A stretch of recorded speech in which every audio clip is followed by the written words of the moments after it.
할렐루야, 새해가 밝았습니다. 2023년 사랑하는 성도 여러분, 여러분들의 모든 일들 가운데 또 여러분들이 계신 가정이나 또 직장이나 또 교회나 그리고 학교에서나 어디를 가든지 무엇을 행하든지 하나님의 능력과 권능으로 충만하여서 하나님의 큰 뜻을 이루어가는 2023년 거룩하고 축복된 한 해가 되기를 주님의 이름으로 간절히 축복합니다.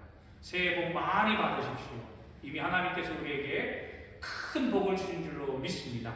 그 복이 2023년 한 해에도 더욱더 풍성하게 차고 넘쳐 나만 누리는 것이 아니라 나를 통해 나의 이웃들, 나의 지경이 넓어지고 나를 만나는 모든 이들에게 복의 근원이 되어지는, 복을 전하여지는 그러한 하나님의 은혜와 축복이 충만하게 풍성하게 임하게 될 줄로 믿습니다. 그럼 그 믿음으로 올 한 해 승리하는 거룩한 한 해 되시기를 주님의 이름으로 다시 한번 축복합니다.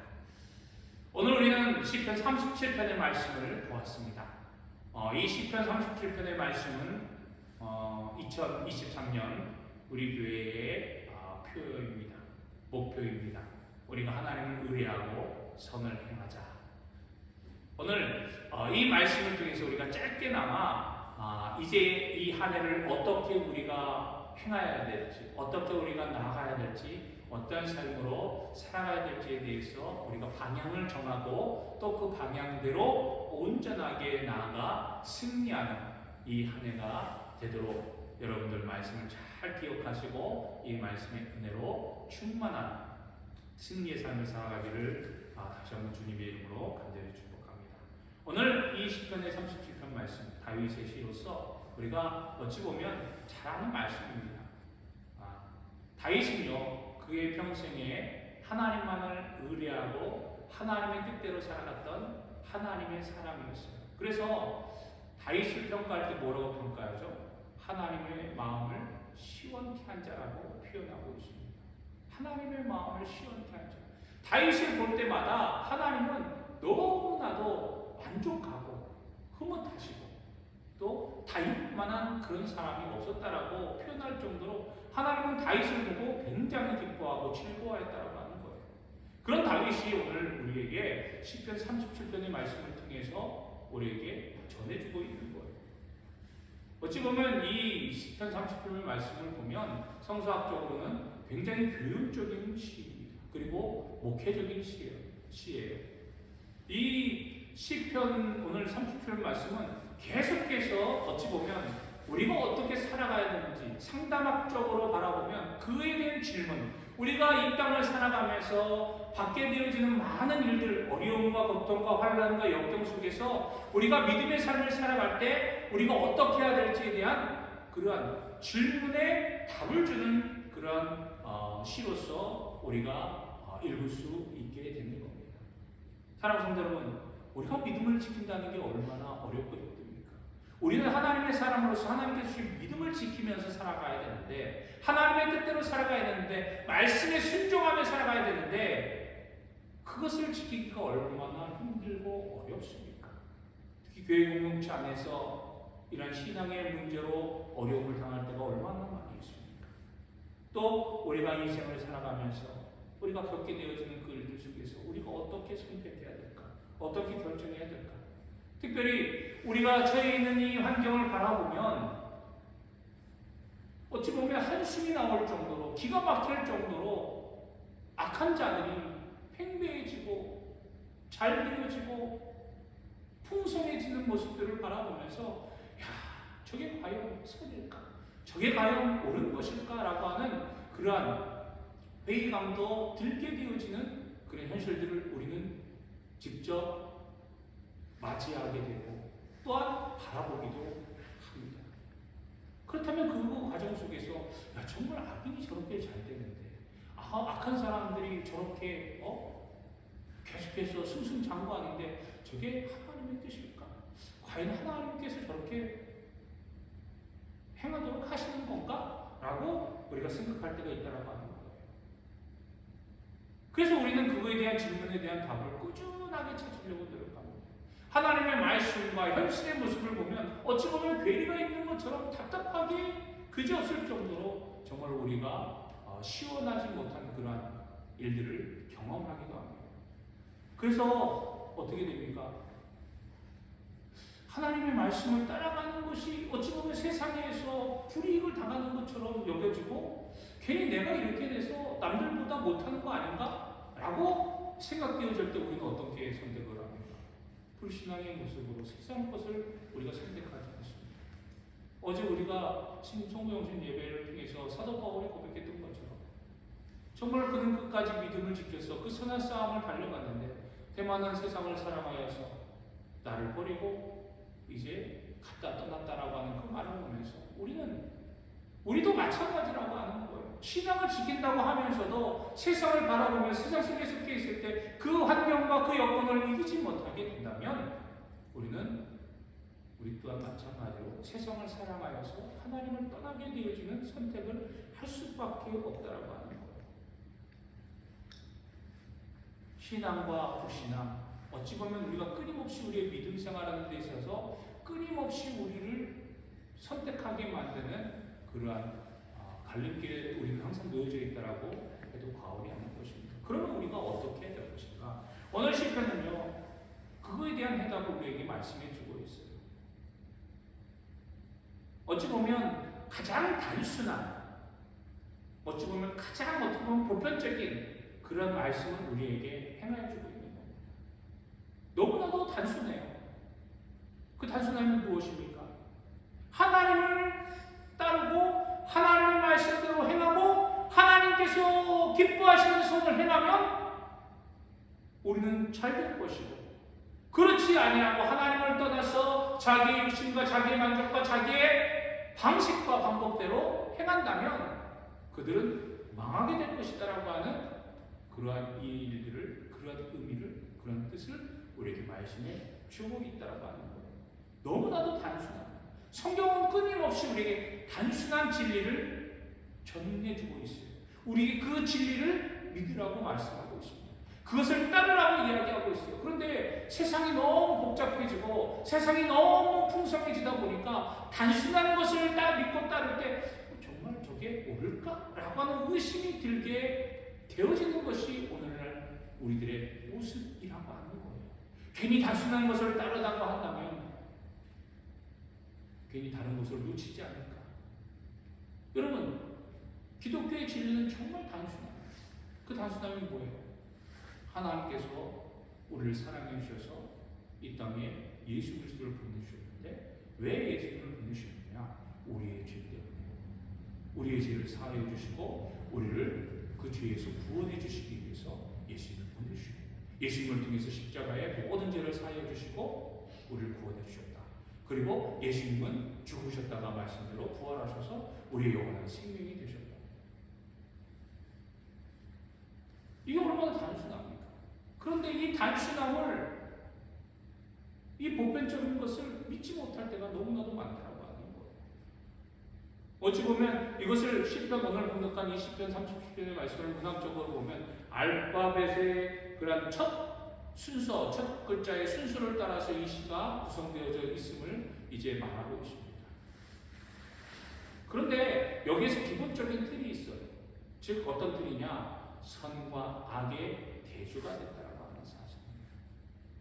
오늘 봉독한 1절부터 4절 말씀도 보면 시편 기자인 다윗이 뭐라고 이야기합니까? 악을 행하는 자들 때문에 불평하지 말며 불을 행하는 자들을 시기하지 말지어다라고 이야기하고 있습니다. 먼저 악인에 대해서 우리에게 말씀하고 있습니다.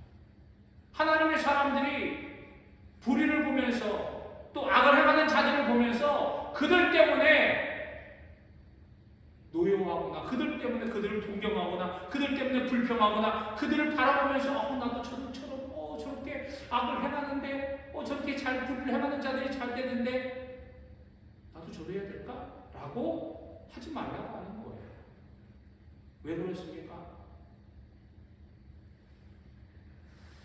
다윗은요 너무나도 분명하게 말하고 있어요. 불을 행하는 그들은 풀과 같이 속히 배임을 당할 것이며 푸른 채소같이 새생할 것입니다. 어떻게 배임을 당할 것이다. 아무짝에 쓸모없는 풀 얼마나 그냥 나버려두면 좋은 열매를 맺는 풀들보다 더 무성하게 자라지 않습니까? 여러분 생각해 보세요. 잡초들이 뭐라 그럴 때 얼마나 무성하게 잘 자랍니까? 오히려 열심히 맺고 좋은 열매를 맺는 그러한 풀들의 모든 영양분들을 다 빨아먹고 오히려 자기는 승승장구하듯이 아무 쓸모없는 분들은 너무나도 잘 자라는 모습을 우리는 쉽게 바라보지 않습니까? 그리고 채소들도 보십시오. 정말 다 파릇해서 정말 먹음직스럽고 탐스럽고 정도로 그렇게 푸릇한 채소들을 바라볼 때 얼마나 우리가 기분이 좋습니까? 하지만 그런 푸른 채소들이 그 푸르름이 영원토록 지속됩니까? 아니에요. 그렇지 않잖아요. 한순간에 반짝이는 아름다움에 취해서 우리가 그것 때문에 그것을 동경하고 그것을 흠모하고 그것을 우리의 목표로 삼아서는 안 된다라고 하는 거예요. 왜냐? 하나님께서 모든 것들을 지시기 때문입니다. 그래서 시편 기자는요 우리에게 이렇게 말하고 있는 거예요. 여호와를 의뢰하고 선을 행하라. 땅에 머무는 동안 그의 성심을 먹을 거리로 삼을지어다. 할렐루야. 여호와를 의뢰하라고 말하고 있습니다. 시편 기자는요 악인들의 모습들, 악인들의 행하는 모습을 통해서 야 너희들은 저렇게 하면 안 돼. 저렇게 하지 않으려면 어떻게 해야 돼? 하나님을 따라가라. 하나님을 의뢰하라. 하나님을 의지하라. 하나님 앞에 맡겨라. 하나님을 믿어라. 라고 말씀하고 있는 거예요. 의뢰한다고 하는 것이 무엇입니까? 굳게 믿고 의지한다라고 하는 뜻이 의뢰라고 하는 거예요. 또한 다른 표현으로는 부탁한다라고 하는 거예요. 의뢰라고 하는 거. 믿고 의지하는 거, 의지하면서 그 사람에게 부탁을 할 수 있는 그러한 내가 신용할 수 있으니까, 믿을 수 있으니까 부탁을 하는 거예요. 그래서 이 의뢰라고 하는 말을 비슷한 말로 바꾸게 되면 믿음이란 말로, 또 부탁이라는 말로, 신뢰라고 하는 말로 우리가 바꿀 수 있는 거예요. 즉 우리는 하나님을 믿고 하나님을 의지하고 하나님 앞에 우리 모든 것을 부탁을 드리는 거예요. 하나님, 나의 길이, 나의 생각이, 나의 행위가, 나의 모습이 하나님의 뜻에 맞도록 하나님 나를 붙들어 주시고 변화시켜 주시고 나를 인도하여 주옵소서. 그렇게 하나님을 의뢰하고 또 하나님 앞에 나아가는 것이 우리들의 믿음이라고 하는 거예요. 그리고 그것이 하나님을 먼저 의뢰하지만 의뢰로서 끝나는 것이 아니라 우리 마땅히 해야 될 것들을 행해야 되는 것입니다. 그래서 무엇을 행하라고요? 선을 행하라고 말하고 있잖아요. 선을 행하라. 끊임없이 하나님은 우리에게 말씀하고 있습니다. 이 땅에서 선을 행하라. 그 선을 행하는데 어떻게? 오늘 시편 기자는 땅에 머무는 동안 너희는 그의 성실을 먹을 것으로 삼을지어다. 우리가 이 땅을 살아가면서 우리는 하나님의 부름을 받을 때까지 사명자로서, 믿음자로서, 순종자로서 살아가야 됩니다. 그러므로 땅에 머무는 동안 우리가 살아가면서 하나님을 의뢰하고 하나님 앞에 부탁하고 하나님을 믿고 전적으로 의지하면서 우리가 어떻게 해야 될 것인가? 악인들을 바라보면서 저들 때문에 불평하고 시기하는 삶이 아니라 하나님을 의지하고 하나님 앞에 따르면서 그의 성실, 그가 우리에게 주신 것이 무엇인지, 그가 우리에게 베풀어 주신 것이 무엇인지, 그 하나님께서 우리를 통해서 일하시고자 하는 것이 무엇인지를 끊임없이 구하고 간구하며 나아가는 삶을 살아가라고 말하고 있는 거예요. 그래서 다른 말씀으로 보면 우리가 끊임없이 우리에게 요구하는 것이 있잖아요. 이 땅을 살아가면서 그의 성실을 먹을 거를 삼아야 되는데 그 성실이 무엇이냐? 하나님께서 원하시는 것, 하나님께서 우리에게 요구하시는 것, 그것이 바로 하나님의 선을 행하는 것인데 갈라디아서 말씀을 보면요, 5장의 말씀을 보면 우리에게 그렇게 말씀하고 있어요. 이 땅을 살아가면서 육체적인 일과 하나님의 일, 성령의 일에 대해서 말씀해 주고 있는데 먼저 육체적인 일에 대해서 이렇게 말씀하고 있습니다. 19절로부터 21절, 갈라디아서 5장 19절로부터 21절 말씀입니다. 육체의 일은 분명하니 곧 음행과 더러운 것과 호색과 우상숭배와 주술과 원수 맺는 것과 분쟁과 시기와 분냄과 당지는 것과 분열함과 이단과 투기와 술 취함과 방탕함과 또 그와 같은 것들이라. 전에 너희에게 경계한 것 같이 경계하니 이런 일을 하는 자들은 하나님의 나라를 유업으로 받지 못할 것이요. 육체적으로 행하는 일, 육체가 행하는 일 하나같이 바라보면 어떤 일들입니까? 하나님이 원하지 않는 일이에요. 하나님이 싫어하는 거예요. 성경에서 말하는 악인들은 어떤 사람들입니까? 하나님을 대적하는 자들이에요. 하나님을 멀리하는 자들, 하나님을 불평하는 자들. 그런 자들이 행하는 모습들이 바로 음행, 더러운 것, 호색, 우상숭배, 주술, 원수 맺는 것, 분쟁, 시기, 분냄, 당지는 것, 분열, 이단, 투기, 술 취함, 방탕함, 이 모든 것들이 다 무엇 때문입니까? 자기의 욕심, 내 만족을 위해서 행하는 것들 아닙니까? 하나님보다 내가 앞서갈 때 육체적인 일들이 내 안에서 나타나는 거예요.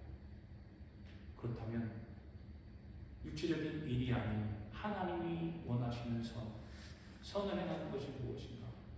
그래서 갈라디아서 5장 22절로 23절의 말씀을 보면 우리가 흔히들 말하는 성령의 9가지 열매에 대해서 말하고 있잖아요. 성령의 9가지 열매, 제가 다시 한번 말씀을 드리겠습니다. 오직 성령의 열매는 사랑과 희락과 화평과 오래 참음과 자비와 양선과 충성과 온유와 절제니 이 같은 것을 금지할 법이 없느니라. 왜 그렇습니까? 계속해서 말합니다. 그리스도 예수의 사람들은 육체와 함께 그 정욕과 탐심을 십자가에 못 박았느니라. 할렐루야. 이미 우리는요, 예수 그리스도를 믿는 그 믿음으로 말미암아 이 육체적인 일, 내 욕심, 탐심, 정욕, 이 모든 것들을 어디에 못 박았다고요? 이미 예수님께서 십자가에 못 박히실 때 우리의 모든 죄가 함께 못이 박혔다라고 하는 거예요. 그렇게 하나님을 믿는 삶, 예수 그리스도를 나의 주로 고백하는 자들에게는 하나님이 원하는 것, 이 성령의 9가지 열매의 속성이 무엇입니까? 하나님의 속성 아니에요. 하나님의 마음 아닙니까? 하나님의 본질 아닙니까? 이 본질들이, 이 속성들이 이미 우리 가운데 있어요. 하나님의 형상을 회복한 우리들, 예수 그리스도로 말미암아 하나님의 형상이 회복된 우리들이 이 성령의 9가지 열매들, 선을 행하며 이 열매들을 맺는 그러한 복된 삶, 은혜의 삶을 2023년 살아가야 될 줄로 믿습니다. 사랑하는 성도 여러분, 우리는 이 성령의 9가지 열매를 맺기 위하여 어떻게 해요? 오늘 시편 기자가 말하고 있지 않습니까? 또 여호와를 기뻐하라. 그가 내 마음의 소원을 이루어 주시리라. 하나님을 기뻐하는 거예요.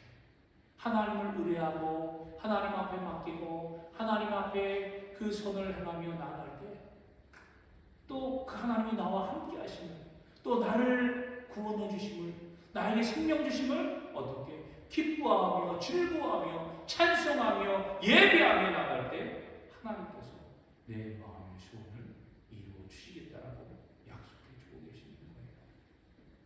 여러분, 너무나도 단순하지 않습니까? 너무나도 쉽지 않습니까? 우리가 어제 수구영신 예배를 통해서 바울이 남긴 것이 2가지가 있다고 그랬잖아요.